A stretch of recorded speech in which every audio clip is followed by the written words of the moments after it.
Today's class we're going to be focusing on shoulder extension. You'll need a dowel or a broomstick, a tennis ball, a yoga block, and then the corner of a sturdy table.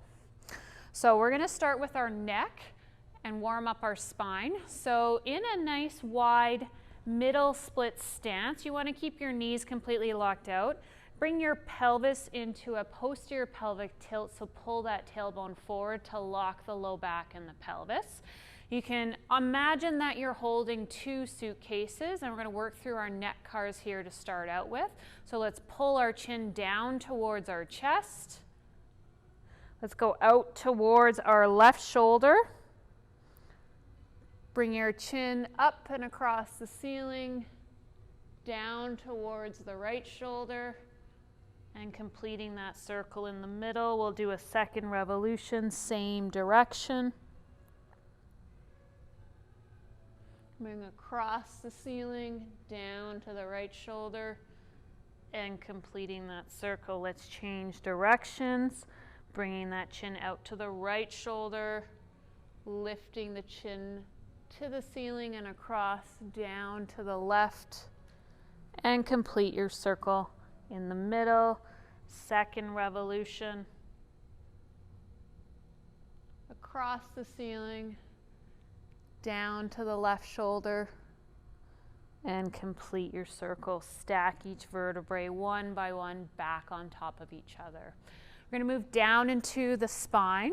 So you can take your yoga block and you can give it a nice big bear hug.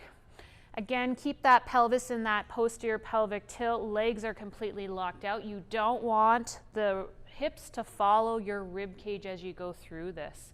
All right, so let's start folding forward from the top of the rib cage down through the mid to the waistline. Let's rotate to the right, side bend to the right, and then start extending through the rib cage, coming across the ceiling, side bending, rotating to the left, and flexing forward. Continue in that same direction for a second rep. Fighting to keep the pelvis still. Once you complete it, let's go the opposite direction to the left, extending across the ceiling, down on that right side, and completing your first revolution and second one. Extending across, rotating, side bending to the right, and then flexing forward and stacking each vertebrae one by one back. We're going to move into our wrist cars, and I'm actually going to give this back to Ty, and she's going to actually anchor it between her two forearms. We want to really make sure that we're not bending through the big knuckle of our hands. So think about a big paddle from the tip of the finger down to your wrist, so we're getting the axillary rotation at the wrist joint versus at that big knuckle. So palms are facing up towards the ceiling. You're irradiating through the rest of the body, squeezing tight on that block that's anchored between your forearms. Let's pull the fingertips down towards the ground into extension. Bring them both in towards the pinky, straight up towards the ceiling. Max out that wrist flexion and go across the ceiling, out towards the thumbs and down to the ground. Let's go again, second revolution, same side, direction. Going down on the thumb side and closing off your circle. Let's reverse. So still in that wrist extension, let's go out towards the thumb side, up to the ceiling into wrist flexion, across the ceiling in on that pinky side, down towards the ground. One more circle here. Really fight to keep locked out in that big knuckle. And once you've completed that circle, you can get rid of that block there. We're going to move on to our elbow cars here. So we want to try to keep those elbows as close to our side as possible. Rib cage locked out, glutes are engaged, pelvis is tucked, so you get that full body tension. And we're going to now max out supination. So pull the thumbs out as far as you possibly can And let's hinge at the elbows, pull the forearm to the bicep, squeeze the bicep to the forearm, and let's rotate. Let's pull those thumbs as close to our midline. Palms are facing away from us now and down, hinging at the elbows, straightening them as much as you possibly can. Palms now rotate forward, pull those thumbs out, hinge. Max out elbow flexion, rotate, palms face forward, and straighten. The entire time, you really want to try to make sure that the biceps are always facing forward. Now we're going to do the reverse, so palms are facing away. Let's hinge back up. At the top, palms will rotate to face you and straighten. Rotate at the bottom, don't let the biceps turn, it's only the forearms, and hinge back up. Rotate at the top, palms face you, and we straighten. Excellent. So now that our upper body and spine is warmed up, we're going to come down into a half kneel position, and we're going to use the block here to anchor on the inside of your knee. When you're in this kneeling position, I want you to imagine that your front knee is anchored over top of that front foot, and your hip is anchored over top of that trail knee. Your trail foot can be bent underneath or pointed, whatever is most comfortable for you. You want to make sure that that trail butt cheek is engaged and your pelvis is tucked forward so you're locked in on your lower extremity. We're going to work through our shoulder blade cars and then our shoulder joint cars on this left side here. So let's have Ty, as well as yourself, bring your arm just in front of your shoulder joint. Elbow stays locked out the entire time.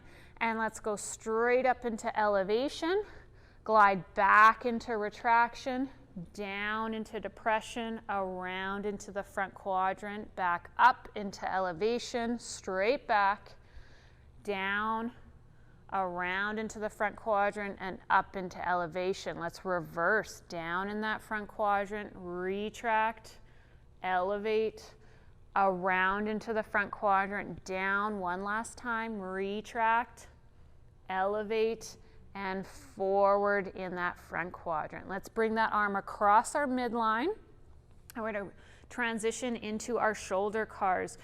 Really making sure that that elbow is completely locked out as we go through this full revolution. If you have a tennis ball, you can actually grab that tennis ball to help with that irradiation. Take it and squeeze it as hard as you possibly can. When you're in this position, if you are finding that you're wobbling and you're not able to maintain your balance, you can come back into a 2-point high kneel position. So from here, let's have you start pulling that arm straight up from your midline out towards your ears, maxing out flexion, internal rotation. Groove that out as you come around into that back quadrant and down to your side. Let's reverse straight back into shoulder extension, external rotation, around, get as close to your ear as possible. Keep pulling into external rotation as you come across midline. Second revolution, straight up towards your ear. Internal rotation, think about bicep going forward, around into that back quadrant, down to your side. Let's reverse, straight back, external rotation, overhead, keep pulling into external rotation as you come across midline. Let's switch sides. So same setup in this half kneel position. Let's just have Ty show you that high 2-point kneel. So if you were finding this was a little bit too much and too much of a balance component, you can squeeze the block in between your knees. And this would be the regression for you. So let's come back up into your high kneel, Ty. All right, so knee is anchored on the inside of, block is anchored on the inside of your knee, creating that full body tension. Let's start with our shoulder blade cars. Arm is directly in front of your shoulder joint, elbow is completely locked out. Let's go straight up into elevation, back into retraction, down into depression, around into the front quadrant, up into elevation, straight back into retraction, down into depression, into that front quadrant and up into elevation. Reverse, down in that front quadrant, straight back into retraction, up into elevation, around into the front quadrant and down. Last revolution, straight back into depression and retraction, up, around into that front quadrant, and relax. So we're going to finish off our warm-up with our shoulder joint cars on our right side here. So creating that full body tension, squeeze that ball, elbow stays completely locked out. Let's pull that arm straight up towards our ear.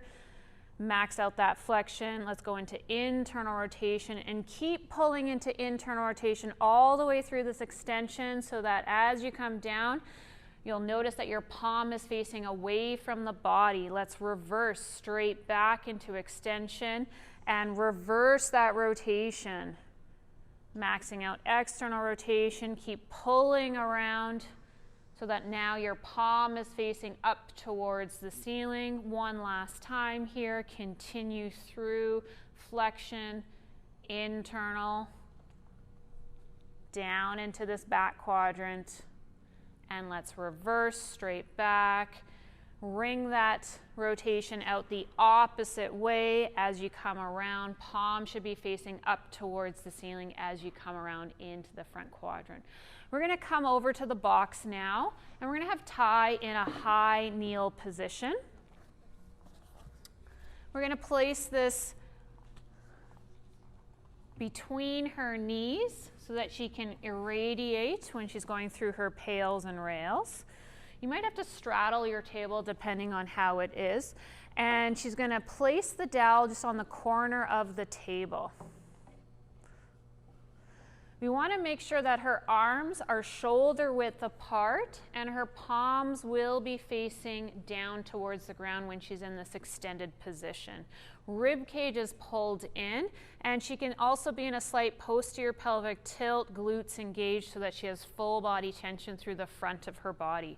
Shoulder blades are also in that retracted position. When we're doing our pails and rails, we're going to hold initially for about 60 to 90 seconds. The pails contraction is going to be us pushing the dowel down into the table, so make sure it's a sturdy table. And then our rails contraction without changing the rest of your body, keeping that retraction open in the chest. We try to lift the dowel off of our object.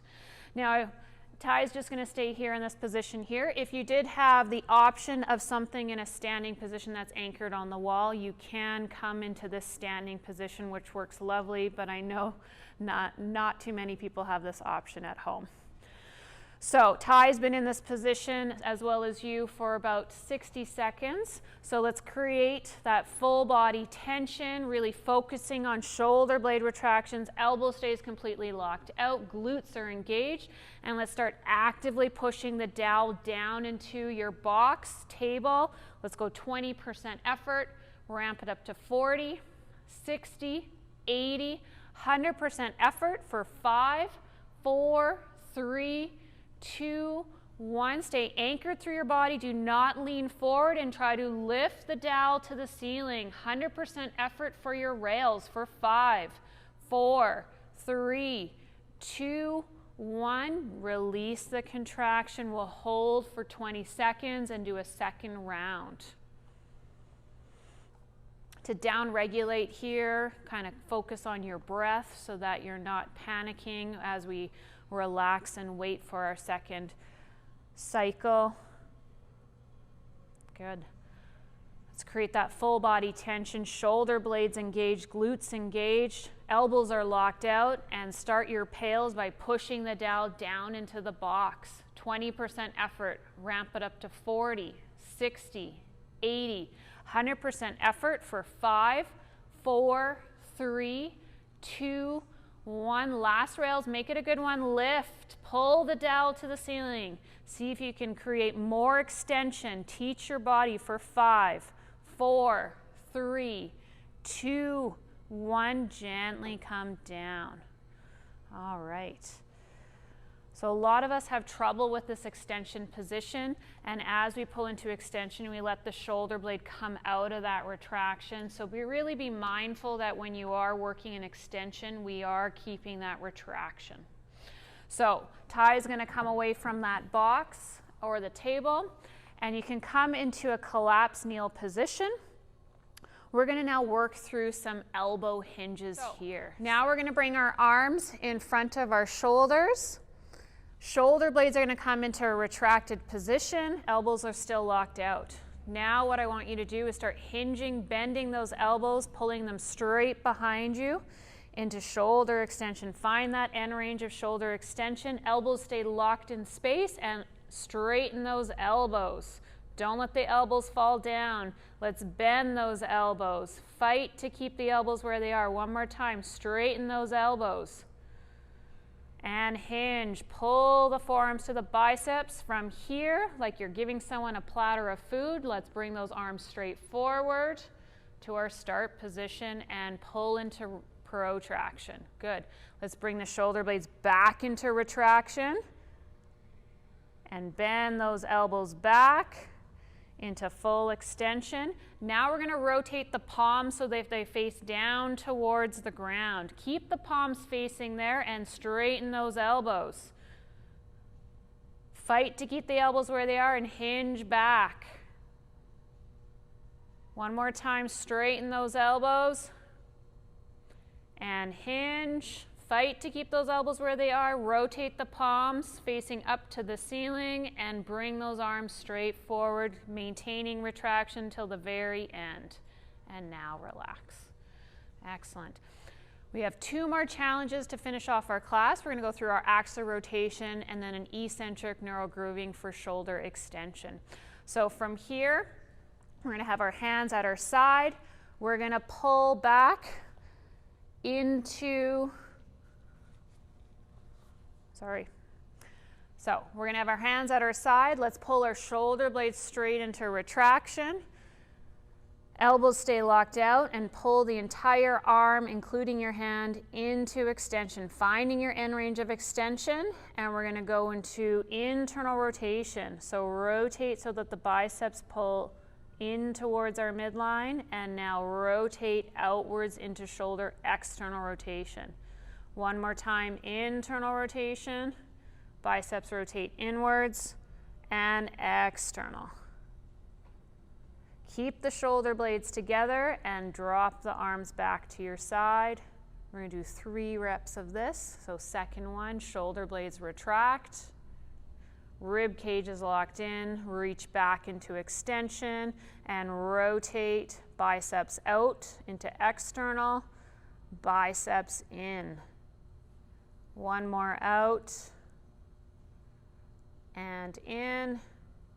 Relax. Back to our start. And now shoulder blades again. Pull back into shoulder extension. Find that end range. Keep fighting for it the entire time. External rotation. And then internal. Try to get that movement at the shoulder. One more external. And internal. Keep the shoulder blades together as the arms come to the side, then you relax.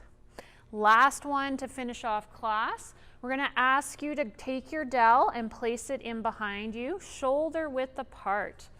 So you're going to actually start down in a collapsed kneel position, and you're going to bring your chest down towards your knees. You're going to pull that dowel up towards the ceiling, bringing your shoulder blades into extension at the same time, finding that true end range of shoulder joint extension. So just pause here for a second. We're going to hinge back up, bringing our chest upright, pause there, and then we're going to do a 5-second lower of the dowel down to our butt. Then we're going to repeat this whole cycle 3 times to finish off this class. All right, so really fighting to keep retraction, end range shoulder extension. Let's hinge back up, bringing the chest up. Pause for a second. Now, lower in control. 5, 4, 3, 2, 1. Let's hinge back down at the hips, chest to knees, shoulder blade retraction. Pull that dowel all the way up into shoulder extension. Pause for a second, hinge back up at the hip joint, chest is up. Pause here and lower for 5, 4, 3, 2, 1. And last rep to finish off the class. We hinge at our hips, shoulders together into retraction and extension. Pause for a second and hinge up. Make this last one a good one. And we lower for 5, 4, 3, 2, 1, and relax. So that was our eccentric neural grooving for shoulder extension to finish off this class. Thanks for joining us today. We'll be working through some hip extension and an integration class coming up.